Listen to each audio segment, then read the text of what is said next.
चलो, cash flow statement. Fund flow statement और cash flow statement में बहुत सिमिलैरिटी है, ठीक है। बस कैश फ्लो स्टेटमेंट क्या है, थोड़ा सा और डिटेल में बनता है, और जो कैश फ्लो स्टेटमेंट है इसमें थोड़ा जो इसका कॉन्सेप्ट है ना वो थोड़ा नैरो है। फंड फ्लो स्टेटमेंट में फंड का कॉन्सेप्ट थोड़ा ब्रॉड होता है, ठीक है।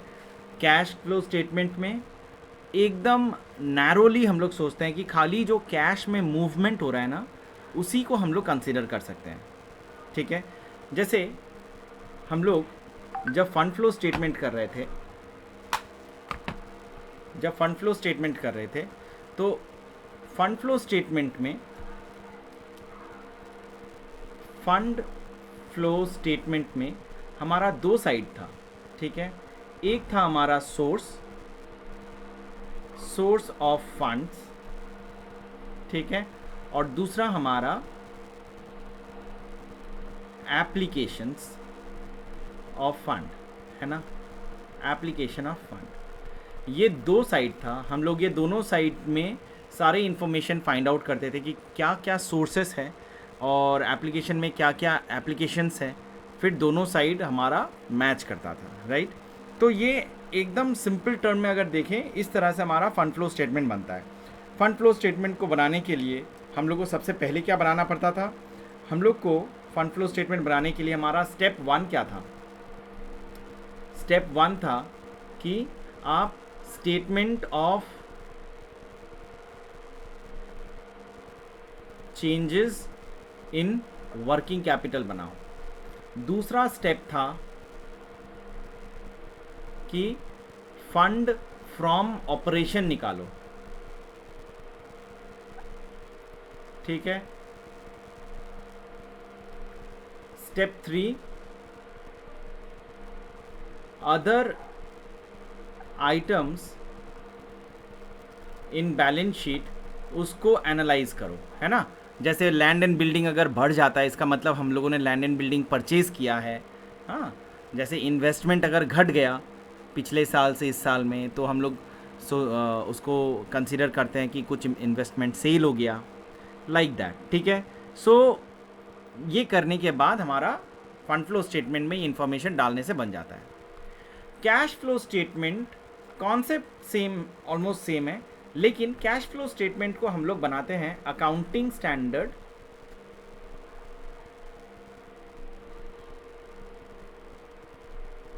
3 के हिसाब से, ठीक है।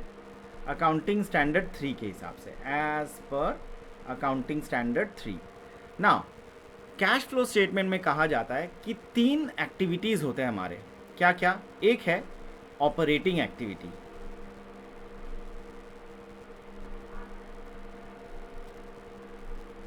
ठीक है। ऑपरेटिंग एक्टिविटी का मतलब हो गया, अगर हम लोग इजीली समझें, all items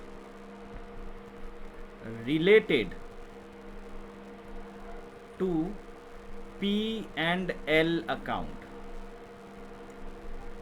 and working capital, बस ये दोनों आइटम यहाँ, वर्किंग कैपिटल, ये दोनों आइटम यहाँ पे आता है, वर्किंग कैपिटल चेंजेस।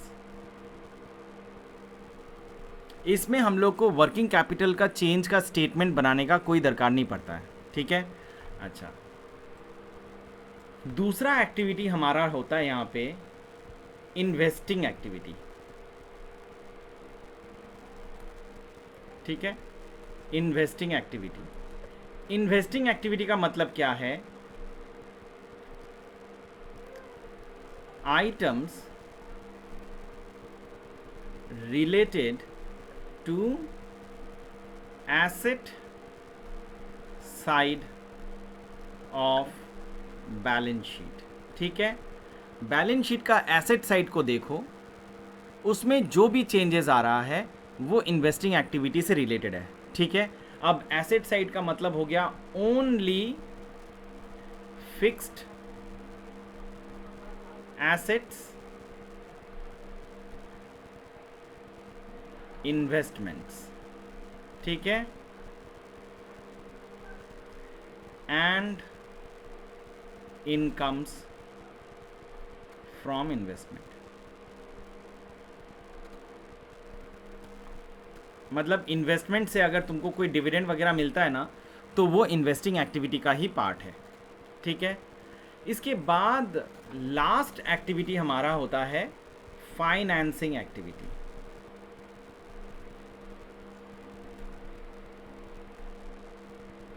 ठीक है, फाइनेंसिंग एक्टिविटी। फाइनेंसिंग एक्टिविटी मतलब हो गया items related to liability side of balance sheet, ठीक है, liability side of balance sheet. So मतलब यहां पर भी यही याद रखना है, ओनली शेयर कैपिटल, ठीक है, debentures, loans, interest and dividends payment, बस, ठीक है, ये सारे आते हैं। तो अगर इसके अलावा और कुछ आइटम है वो नहीं आएगा, ठीक है। बाकी वर्किंग कैपिटल में तो करंट लाइबिलिटी आ ही जाता है। इसके साथ हम लोग क्या करते हैं, ये जो भी ड्यूरिंग द ईयर हमारा होता है, इसको हम लोग कहते हैं cash flow during the year. इसके साथ ऐड करते हैं हम लोग ओपनिंग कैश बैलेंस, और हमें मिल जाता है क्लोजिंग कैश बैलेंस, ठीक है। मैं वापस से एक बार बताता हूँ, यहाँ पे एक बार छोटा कर लूँ इसको।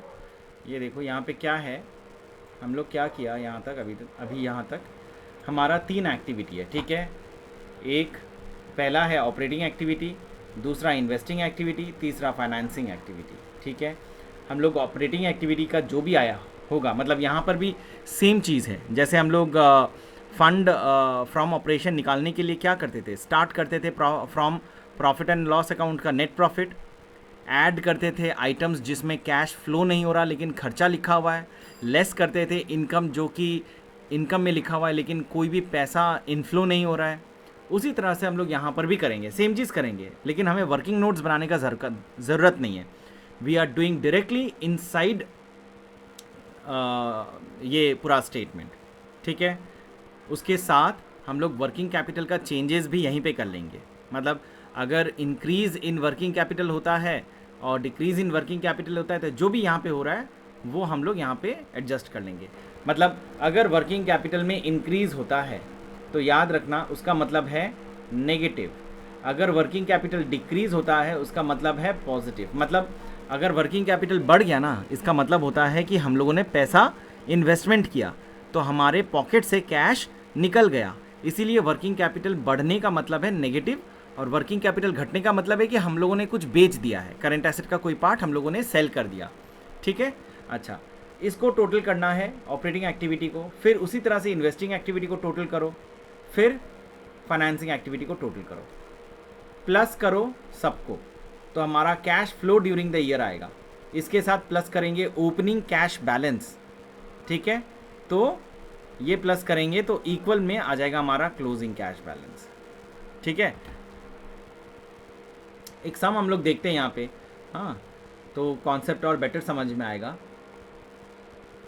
हम लोग पार्ट बाय पार्ट समझते हैं यहाँ पे। सबसे पहले ऑपरेटिंग एक्टिविटी समझते हैं, ठीक है।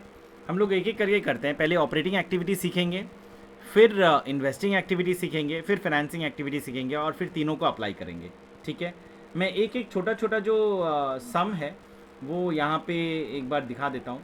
देखो हम लोग का यहाँ पे ये दिया हुआ है, calculate net cash flow from operating activity from the following information, ठीक है। क्या दिया हुआ है देखो यहाँ पे, स्टॉक है, डेटर्स है, क्रेडिटर्स है, expenses outstanding and bills payable, और उसके बाद प्रॉफिट एंड लॉस अकाउंट का ये बैलेंस है।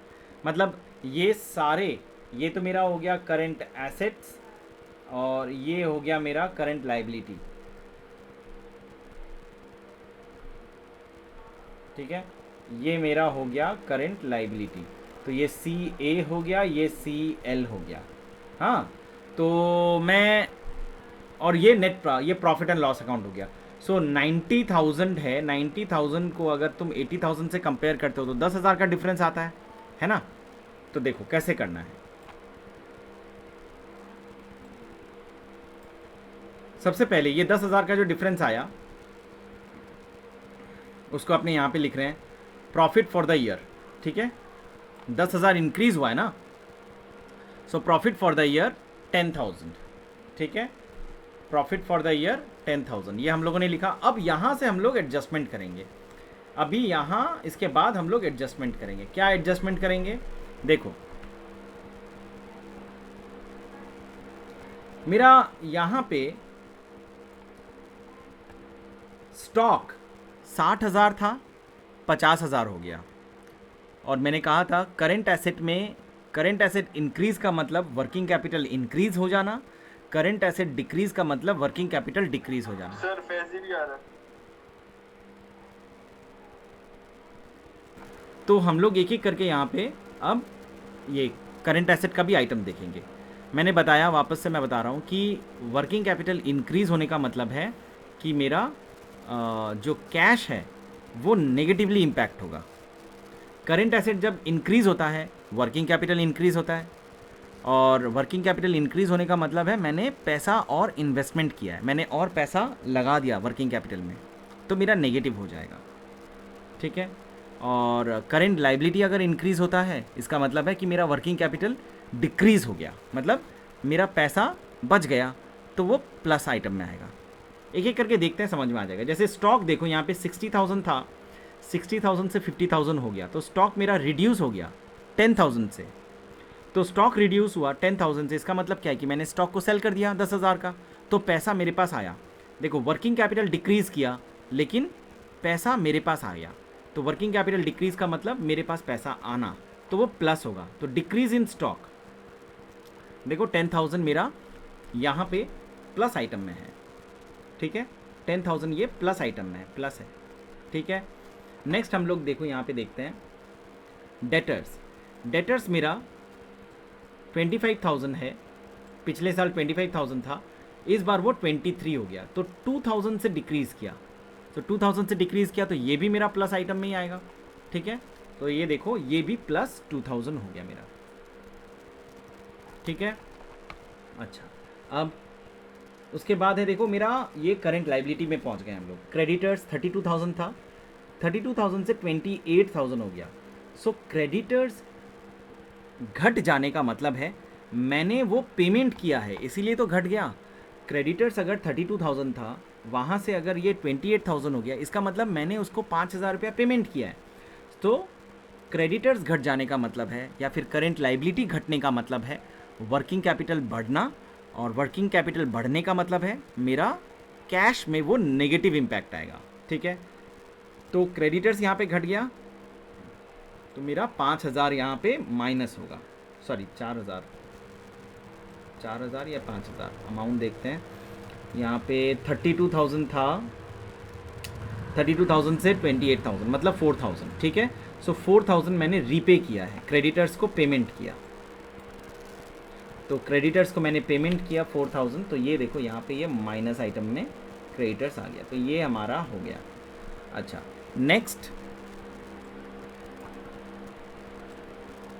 नेक्स्ट हम लोग देखते हैं यहाँ पे एक्सपेंसेस आउटस्टैंडिंग 3,500 था, इस बार 4,500 हो गया, तो ये करंट लाइबिलिटी यहाँ पे इंक्रीज हो गया 1,000 से। तो करंट लाइबिलिटी इंक्रीज होने का मतलब है मेरा वर्किंग कैपिटल घट जाना, वर्किंग कैपिटल घटने का मतलब है मेरा कैश में पॉजिटिव इफेक्ट। इन शॉर्ट, अगर मेरा करंट लाइबिलिटी बढ़ता है ना तो it is good for the business, ठीक है। करंट लाइबिलिटी बढ़ने का मतलब है अच्छा है, तो ये 3,500 से 4,500 हो गया, तो ये प्लस आइटम है, तो 1,000 रुपया मेरा प्लस होगा, ठीक है। 1000 रुपया मेरा प्लस होगा। ये देखो ये मेरा प्लस हो गया 1000। इसके बाद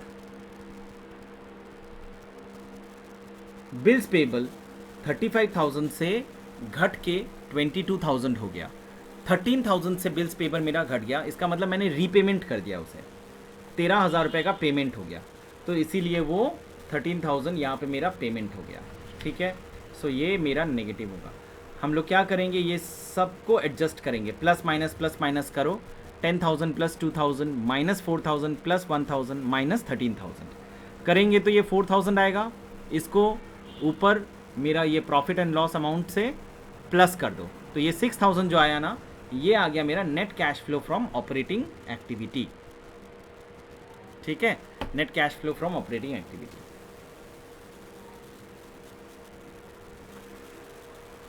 calculate net cash flow from operating activity. यहाँ पे देखो ये मेरा एक प्रॉफिट एंड लॉस अकाउंट दिया हुआ है। ठीक है, अच्छा मेरा इनकम के साइड में देखो gross profit, profit on sale of land, income tax refund, and debit side में salaries, rent, provision for bad debt, depreciation, goodwill written off, loss on sale of plant, provision for tax, propose dividend.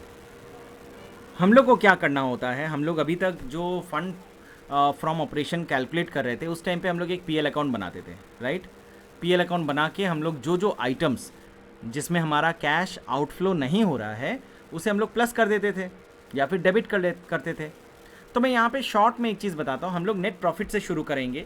हमारे लिए ये जो profit and loss account है ना, ये गलत है, ये प्रॉफिट एंड लॉस अकाउंट हमारा मिस्टेक है। तो हम लोग क्या करेंगे, इसको करेक्ट करने के लिए क्या करेंगे, 18,000 को ऐसे लिखेंगे, प्रॉफिट फॉर द ईयर 18,000। याद रखो ये जो हम लोग रेक्टिफिकेशन कर रहे हैं ना, यही मेरा net cash flow from operating activities calculate करवा देगा। ठीक है, यहाँ पे हमारा करंट एसेट्स और करंट लाइबिलिटी का कोई इन्फॉर्मेशन नहीं है, अगर रहता तो उसे भी एडजस्ट करते हैं।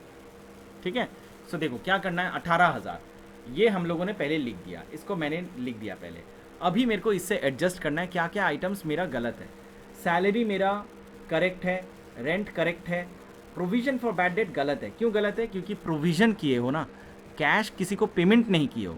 कैश नहीं पेमेंट करने का मतलब है कि वो आउटफ्लो नहीं हुआ, तो ये प्लस होगा। ठीक है, ये मेरा प्लस होगा। डेप्रिसिएशन भी गलत है तो ये भी मेरा प्लस होगा। गुडविल भी गलत है, ये भी मेरा प्लस होगा। Loss on sale of plant भी गलत है, ये भी मेरा प्लस होगा। प्रोविज़न फॉर टैक्स भी गलत है, ये भी मेरा प्लस होगा। एंड प्रपोज डिविडेंड भी गलत है, ये भी मेरा प्लस होगा।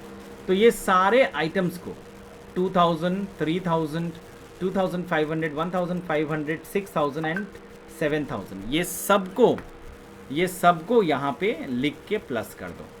ठीक है, एंड राइट हैंड साइड में देखो ये मेरा profit and on sale of land, ये भी गलत है, ये भी गलत है, ये माइनस होगा, ये भी माइनस होगा।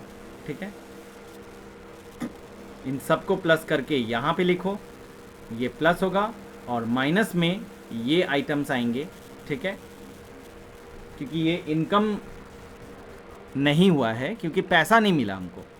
ठीक है, चलो ये किया, 28,000 आ गया।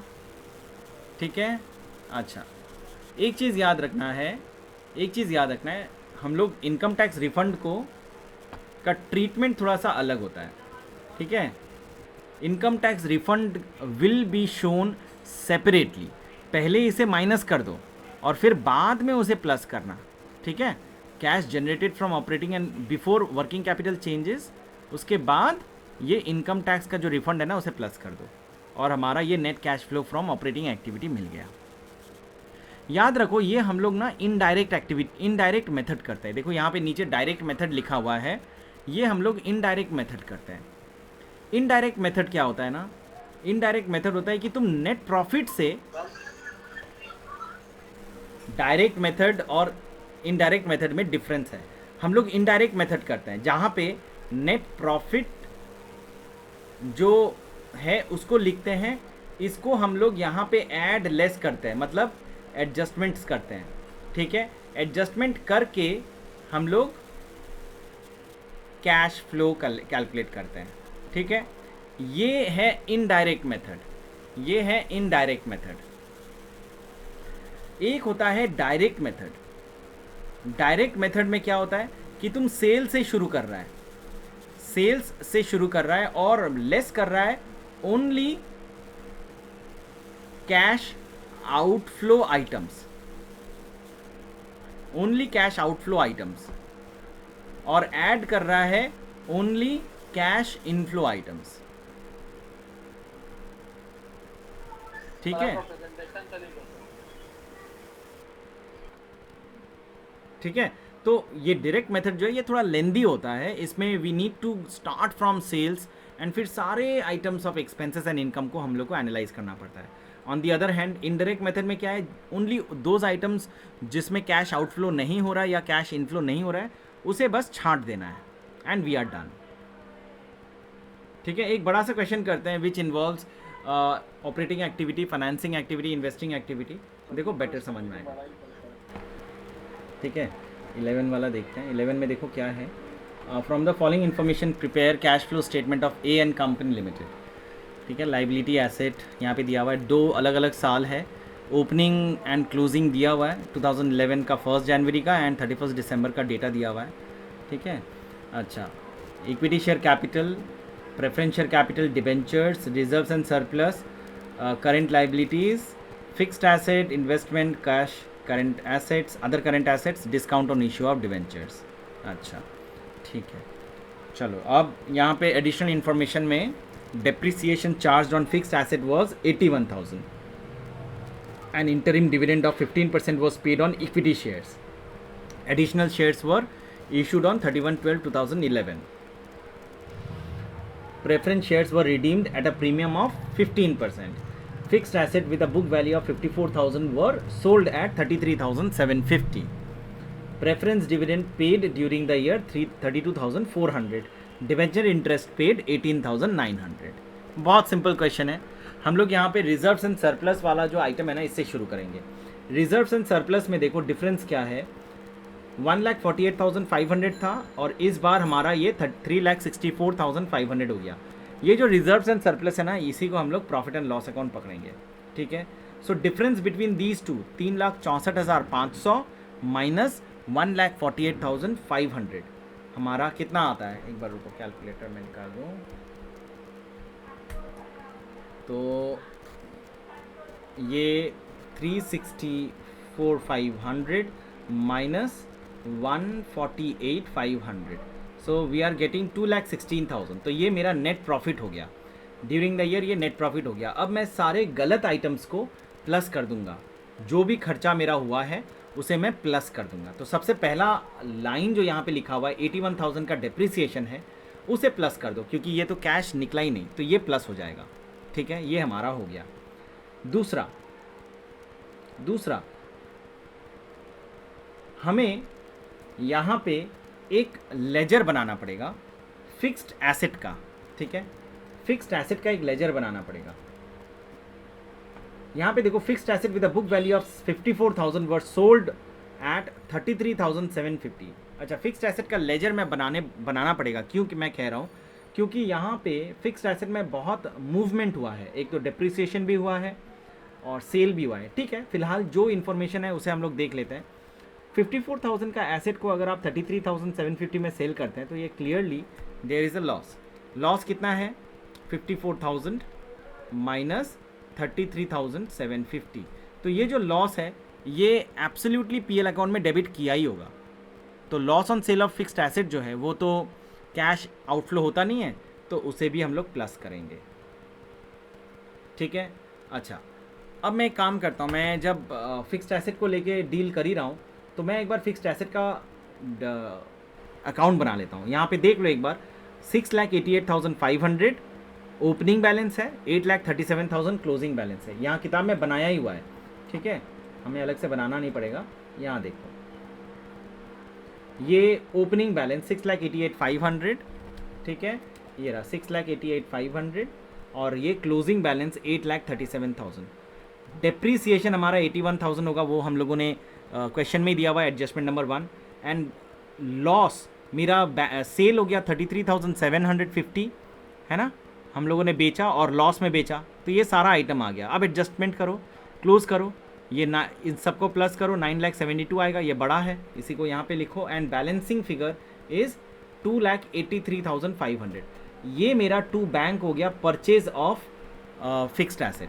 तो हम लोग कैश फ्लो स्टेटमेंट में जाएंगे वापस। कैश फ्लो स्टेटमेंट का इन्वेस्टिंग एक्टिविटी में जाओ और वहाँ पे जो भी मेरा अमाउंट आया ना, cash paid to acquire fixed asset 2,83,500, ये वहाँ पे चला जाएगा। ठीक है, अच्छा। एंड सेकेंडली हम लोगों ने जो एसेट को लॉस में बेचा था ना, उसका क्या एंट्री आएगा? खाली जो कलेक्शन हुआ सेल फ्रॉम फिक्स्ड एसेट, उसे हम लोग यहाँ पे कंसीडर करेंगे। ठीक है, तो यहाँ पे देखो cash receipt from sale of fixed asset 33,750। जो लॉस हुआ उसका एंट्री और यहाँ नहीं आएगा, वो खाली ऑपरेटिंग एक्टिविटी में फंड्स निकालने के लिए हम लोग करेंगे। ठीक है, अच्छा। नेक्स्ट हम लोग देखते हैं, preference shares were redeemed at a premium of 15%। 15%। देखो प्रेफरेंस शेयर्स कितना था? 2,70,000 था, वो हो गया कितना? 1,35,000। ठीक है, मतलब अगर मैं माइनस करूं 2,70,000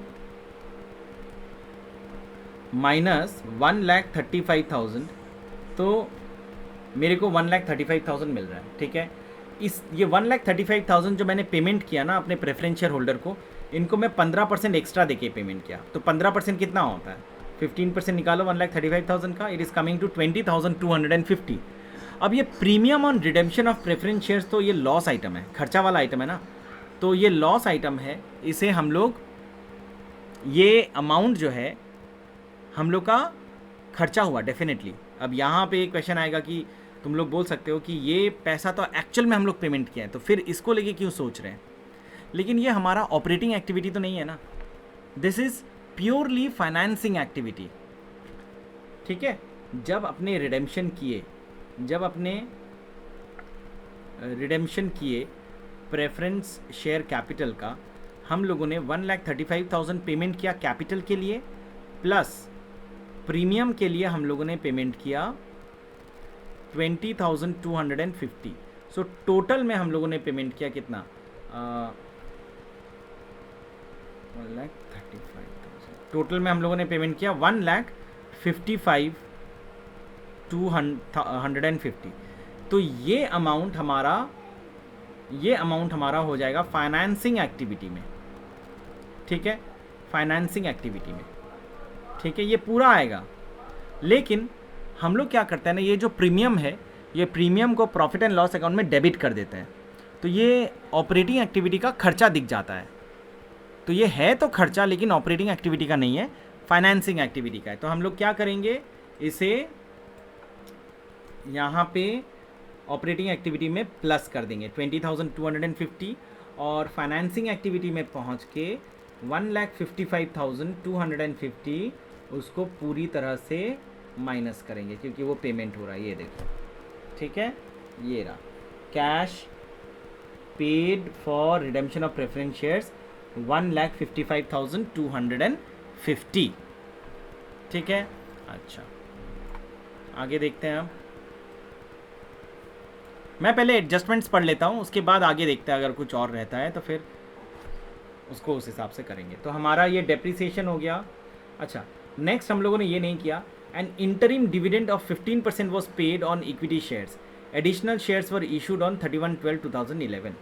अच्छा, इंटरिम डिविडेंड मतलब होता है कि साल के बीचों बीच अगर तुम कोई डिविडेंड पेमेंट करते हो तो, ठीक है, साल के बीचों बीच अगर कोई डिविडेंड पेमेंट होता है तो वो इंटरिम डिविडेंड कहलाता है। ठीक है, 15% इंटरिम डिविडेंड पेमेंट हुआ यहाँ पे।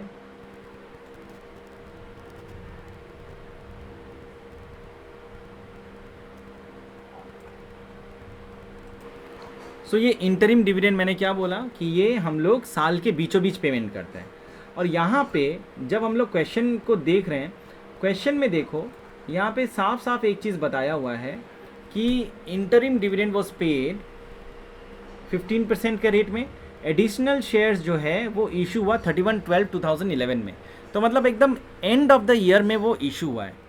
इसका मतलब जो डिविडेंड है वो पहले पेमेंट हो गया, और डिविडेंड तो नंबर ऑफ़ शेयर्स जो मार्केट में ऑलरेडी फ्लोट कर रहा है ना, उसके ऊपर देंगे हम लोग। तो मार्केट में हमारा कितना शेयर्स फ्लोट कर रहा था, ओपनिंग में हम लोग देखें यहाँ पे हमारा इक्विटी शेयर्स कितना है 4,05,000, तो ये 4,05,000 के ऊपर 15%, ठीक है। तो ये 60,750 रुपीज़ ये डिविडेंड हम लोगों ने पेमेंट किया, ये डिविडेंड हम लोगों ने पेमेंट किया। तो अभी क्या है ना, ये अमाउंट भी 60,750 जो है, हाँ यहाँ लिख लेता हूँ मैं 60,750, ये कैसे मिला मेरे को 4,05,000 इंटू 15%, ठीक है। तो ये जो अमाउंट है ये भी हम लोग प्रॉफिट एंड लॉस अकाउंट में डेबिट करते हैं, क्योंकि डिविडेंड पेमेंट कर रहे हैं ना। लेकिन ये होना तो नहीं चाहिए प्रॉफिट एंड लॉस अकाउंट में, क्योंकि ये हमारा फाइनेंसिंग एक्सपेंस है, फाइनेंस से रिलेटेड है। लाइबिलिटी के साइड में जो भी रिलेटेड आइटम्स होगा वो सारा फाइनेंसिंग रिलेटेड है, तो ये हमारा फाइनेंसिंग एक्टिविटी में आना चाहिए। इसीलिए हम लोग ऑपरेटिंग एक्टिविटी में इस डिविडेंड को प्लस कर देंगे, ठीक है। सो ये देखो इंटरिम डिविडेंड, ये नीचे यहाँ पे ये 60,750 प्लस हो गया, और हम लोग जब यहाँ पे फाइनेंसिंग एक्टिविटी में पहुँच रहे हैं, यहाँ पे देखो डिविडेंड पेड 60,750, ये रहा इंटरिम डिविडेंड पेड, ठीक है। ये दो आइटम हो गए हमारे। इसके अलावा आगे बढ़ते हैं, तो हमारा ये हो गया। अच्छा, additional shares were issued on 31/12/2011। एक बार देख लेते हैं क्या है मेरा डिफरेंस, क्या है 5,72,500 क्लोजिंग में है, ओपनिंग में 4,05,000 था, तो डिफरेंस निकालते हैं एक बार। 5,72,000 माइनस 4,05,000, तो 1,67,000 का डिफरेंस आ रहा है। तो ये 1,67,000 का ये जो डिफरेंस है ना, इसका मतलब है अपने शेयर्स इशू किए हैं, तो ये शेयर इशू करके ये पैसा मिला है हमें, ठीक है। तो फाइनेंसिंग एक्टिविटी में जाना है, वहाँ पे जाके इशू ऑफ शेयर्स 1,67,500, तो ये देखो cash proceeds from issue of shares 1,67,500, ठीक है। अच्छा, एक चीज़ यहाँ पे बात है, ये जो कैश फ्लो स्टेटमेंट है ना, इसको हमेशा पूरी तरह से सॉल्व करना। ऐसा नहीं है कि पहले ऑपरेटिंग एक्टिविटी करेंगे फिर फाइनेंसिंग फिर इन्वेस्टिंग, इस तरह से करोगे तो फिर it will create lot of confusion. इसको हमेशा इस तरह ऐसे प्रिपेयर करना है कि सब कुछ एक साथ प्रिपेयर करो, ठीक है, सब कुछ एक साथ। Now the next thing is preference shares were redeemed at a premium, ये हमारा हो गया, we did this. Fixed asset with a book value of 54,000 were sold for 33,750, ये भी हम लोग कर लिए। Preference dividend paid during the year 32,400, तो ये डिविडेंड भी हम लोग प्रॉफिट एंड लॉस अकाउंट में लिखते हैं। तो पहले तो ये 32,400 को प्लस कर दो, ठीक है, ये रहा प्रेफरेंस डिविडेंड पेड, और दूसरा ये हमारा फाइनेंसिंग एक्टिविटी में माइनस होगा एज डिविडेंड पेड, ठीक है। सो हम लोग फाइनेंसिंग एक्टिविटी में पहुंचेंगे, और यहाँ पे देखो प्रेफरेंस डिविडेंड पेड, हाँ 32,400, इसको हम लोगों ने माइनस कर दिया, ठीक है। अच्छा, अब आगे देखो यहाँ पे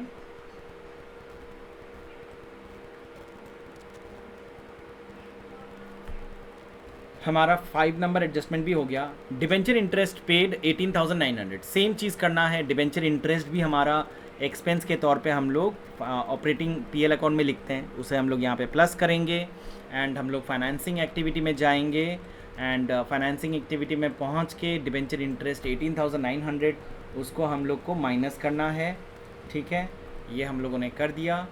अच्छा, चलो अभी क्या है, अभी देखो I think we have completed all the adjustments, सारा एडजस्टमेंट का ट्रीटमेंट हम लोगों ने कर लिया।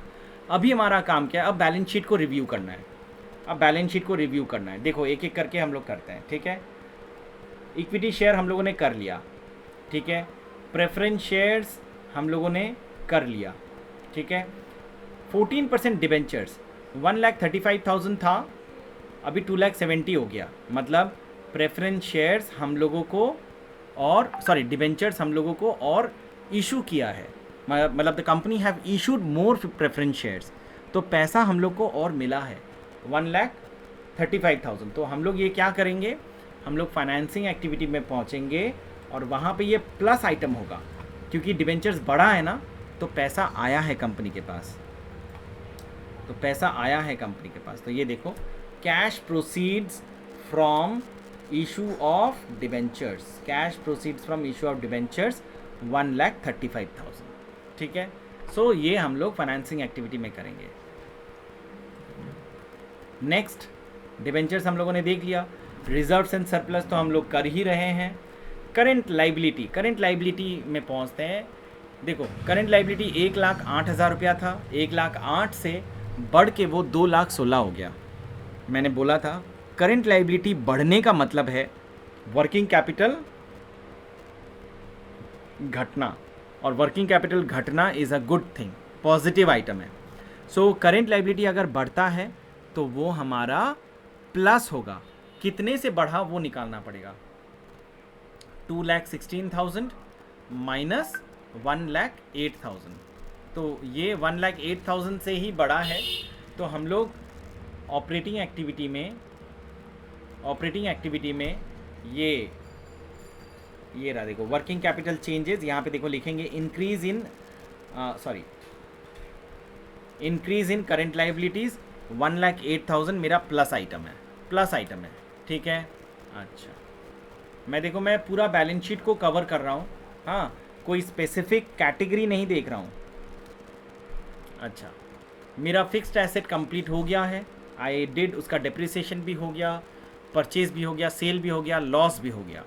इन्वेस्टमेंट्स क्या है, देखो 40,500 था, 1,08,000 हो गया, तो इसका मतलब मैंने कुछ परचेज किया है। 1,08,000 माइनस 40,500, सो 67,500, 67,500 का मेरा इन्वेस्टमेंट में परचेज है इस बार। तो ये तो इन्वेस्टमेंट एक्टिविटी है, तो इन्वेस्टिंग एक्टिविटी में जाएंगे एंड वहाँ पे हम लोग लिखेंगे cash paid to acquire investments, ये रहा 67,500, ठीक है, 67,500, तो ये हमारा इन्वेस्टिंग एक्टिविटी में आएगा, ठीक है। अच्छा, ये हम लोगों ने कर लिया, ये भी हो गया। कैश को हम लोग अलग से देखेंगे, ठीक है, उसमें बाद में आ रहे हैं। अदर करेंट एसेट 2,70,000 से 4,05,000 हो गया, वर्किंग कैपिटल में इंक्रीज हुआ। अच्छा, कैश अदर करेंट एसेट बढ़ गया है, ठीक है, 4,05,000 हो गया है, पिछले बारी 2,70,000 था, तो 1,35,000 से ये इंक्रीज़ हुआ है। इंक्रीज़ होने का मतलब क्या है, हमारा पैसा लग गया, तो पैसा लग गया मतलब वो तो हमारा नेगेटिव आइटम हो गया ना। तो हम लोग यहाँ पे वर्किंग कैपिटल में जाएंगे, वहाँ पे increase in other current asset negative 1,35,000, ठीक है, हो गया हमारा ये भी कंप्लीट। लास्ट आइटम है, देखो यहाँ पे ये हो गया, लास्ट आइटम है discount on issue of debentures. 13,500 था, बन गया 6,750, ठीक है, 13,500 था और बन गया 6,750, तो ये 6,750 से घट गया।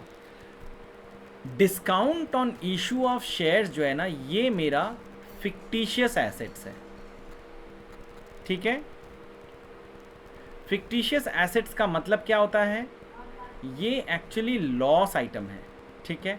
हम लोग ये लॉस को धीरे धीरे प्रॉफिट एंड लॉस अकाउंट से माइनस करते रहते हैं। इस बारी हम लोगों ने माइनस कितना किया, 6,750, लेकिन ये एक्चुअल में कैश एक्सपेंस नहीं है, तो इसीलिए हम लोग क्या करेंगे, प्रॉफिट एंड लॉस ये ऑपरेटिंग एक्टिविटी में इस अमाउंट को प्लस कर देंगे। दैट्स इट, सारा आइटम्स हमारा ख़त्म हो गया। अब ये सब चेंजेस को ये कैलकुलेट करना है। सबसे पहले वर्किंग कैपिटल का जो ये चेंजेस है ना, उसको अलग रखना, सेपरेट रखना, ठीक है। उसको सेपरेट रखना है। तो क्या करेंगे, पहले हम लोग निकालेंगे cash generated from operating activities before working capital changes. ठीक है, वो कैसे निकलता है, नेट प्रॉफिट से ये सारा ऐड वाला आइटम्स एंड लेस वाले आइटम्स को एडजस्ट कर लो जो प्रॉफिट एंड लॉस अकाउंट से रिलेटेड है। 4,56,300, उससे अब वर्किंग कैपिटल का चेंजेस को एडजस्टमेंट करना है। ठीक है, करने के बाद जो अमाउंट आएगा ना उसको हम लोग कहेंगे नेट कैश फ्लो या फिर net cash from operating activities. ठीक है, सेम चीज़ इन्वेस्टिंग एक्टिविटी का निकालेंगे। ठीक है, एडजस्टमेंट करो, यहाँ पे देखो नेगेटिव 2,83,500 है, purchase of fixed asset, then sale of fixed asset 33,750 positive है, एंड देन अगेन नेगेटिव है इन्वेस्टमेंट परचेज। ये हम लोगों का टोटल ये आ गया 3,17,250 operating activity, investing activity. Financing activity को देखना है, ये हमारा यहाँ पे फाइनेंसिंग एक्टिविटी काफ़ी सारा आइटम है, ये सारे आइटम्स को एडजस्ट करो। 35,200 is our net cash from financing activity. इन सबको प्लस करो। ठीक है, इन सबको प्लस करना है, इन सबको प्लस करना है। ठीक है, ये प्लस होगा, ये इसके साथ इसको प्लस करना है। ठीक है, ये प्लस करने से जो मिलेगा हमें वो है कैश एंड नेट इंक्रीज, मतलब इसको हम लोग कहते हैं cash flow, actually cash flow. ठीक है, ड्यूरिंग द ईयर, या फिर यहाँ पे बुक में जो लिखा हुआ है net increase in cash and cash equivalents, अगर ये पॉजिटिव आता है और अगर नेगेटिव आता है तो नेट डिक्रीज कहेंगे। तो ये 1,47,250 आ गया। इसके साथ प्लस करेंगे हमारा जो कैश बैलेंस दिया हुआ है बैलेंस शीट में। तो यहाँ पे देखो हमारा कैश कितना अमाउंट है, 54,000 ओपनिंग है और 2,01,250 क्लोजिंग है। तो हमें क्या करना है, जो भी कैश फ्लो आया 1,47,000 जो आया उसके साथ ये रहा, उसके साथ ये ओपनिंग कैश जो है ना उसको हम लोग प्लस करेंगे, ऑटोमेटिकली मेरा क्लोजिंग बैलेंस आ जाएगा। अगर मेरा क्लोजिंग कैश नहीं आता है, कोई डिफरेंस अगर आता है, ठीक है, 2,01,250 नहीं आता है, कोई डिफरेंस अगर आता है तो फिर इसका मतलब है हम लोगों ने कुछ मिस्टेक किया है, कुछ गलत किया है। ठीक है, कुछ गलत किया है, उसको रेक्टिफाई करना पड़ेगा।